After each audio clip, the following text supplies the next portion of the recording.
Hey, what's up, everybody? So, I did a video earlier of replacing the fuel pump in my 66 Suburban.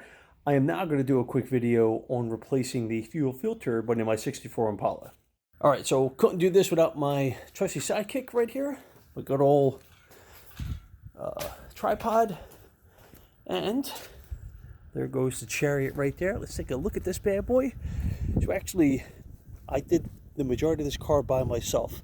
So it's the original motor, paint's been redone, but it's got an air ride suspension, so it's a little bit of a low rider.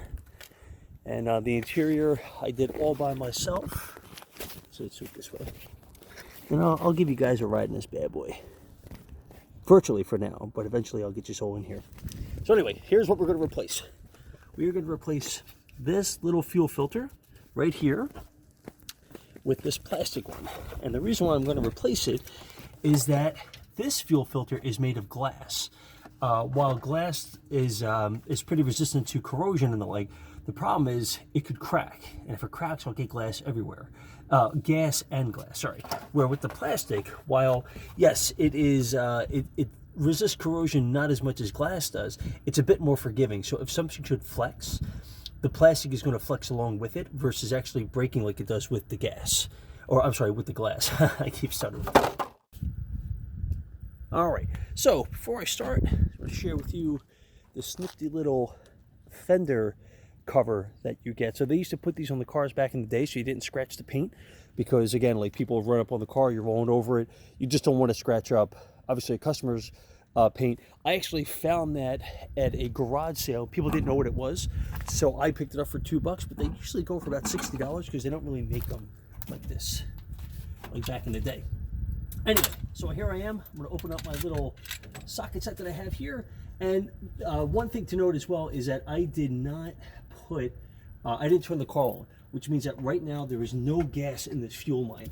And with no gas and fuel line, that's great, so then I don't have to worry about anything dripping.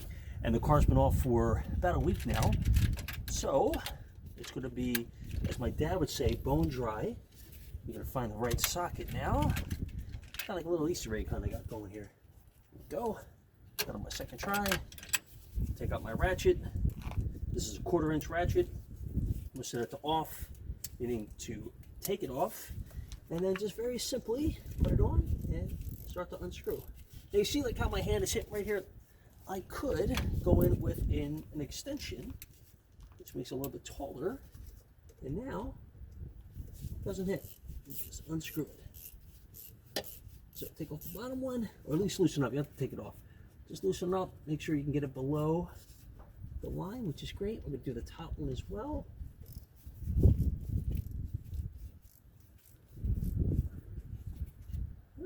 Got a little trouble on this one. Oh, there we go. All right, that one's off. And this is going to be really easy. Find a place to put that for a second. And what can we do for the bottom? Maybe from the top.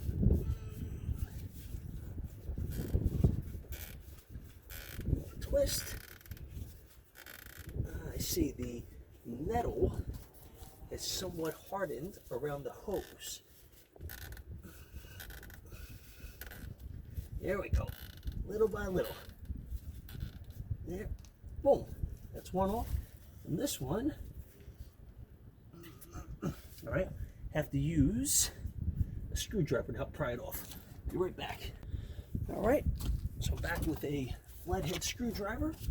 Right here, I'm just going to wedge it in between the hose.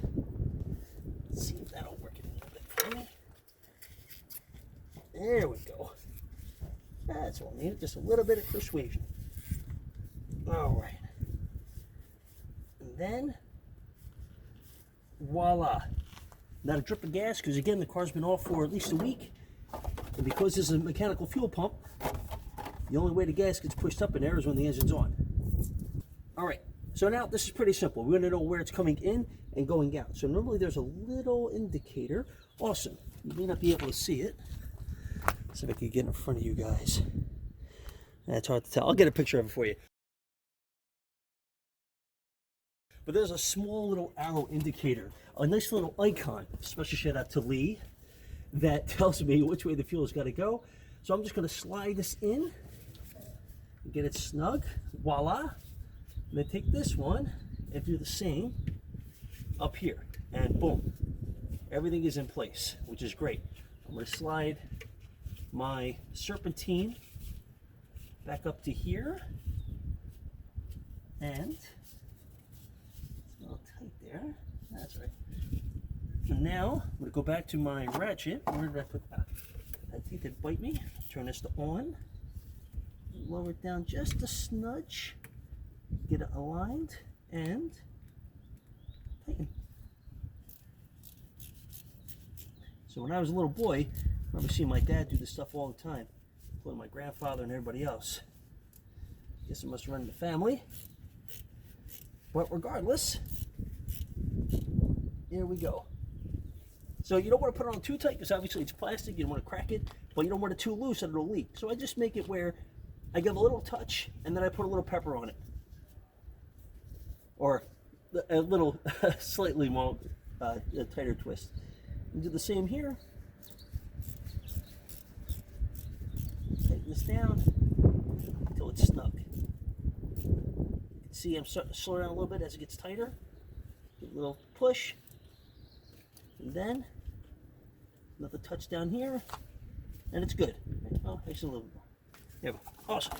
Get all my stuff out the way. We're going to fire this bad boy up. We're going to see what he does. We should be good. Now the car's not going to start right away because obviously the fuel filter is empty, but you're going to see fuel pumped into it and then this thing should fire up.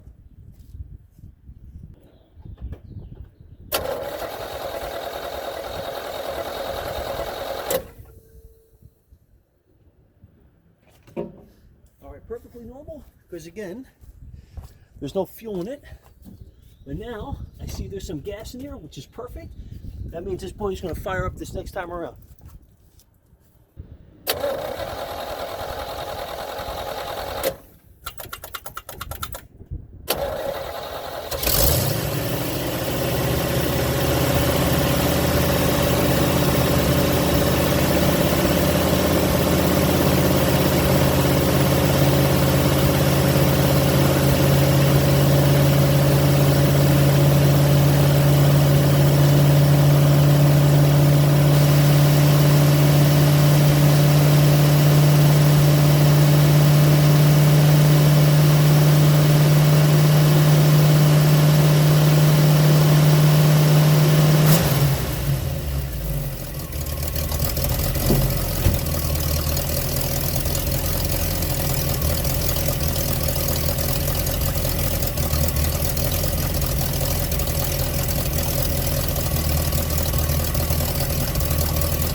What's up, people?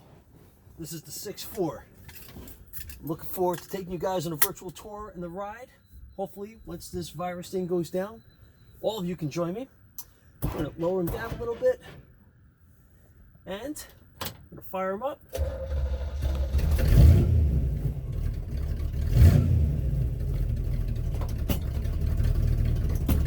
So this is a column shift, which means it's a clutch, but you got to shift up the column here. Push it down to the first gear, little turn. There we go. So the original 283 is this, along with the original transmission. And what else we got here? Dashboard, I think it's a dashboard. So we made it into a little part. Right now, the gauges on clusters. I got a little tack in here. Obviously got the air ride suspension. Hopping around, I got out in South Central.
I actually traded painting for this car, believe it or not.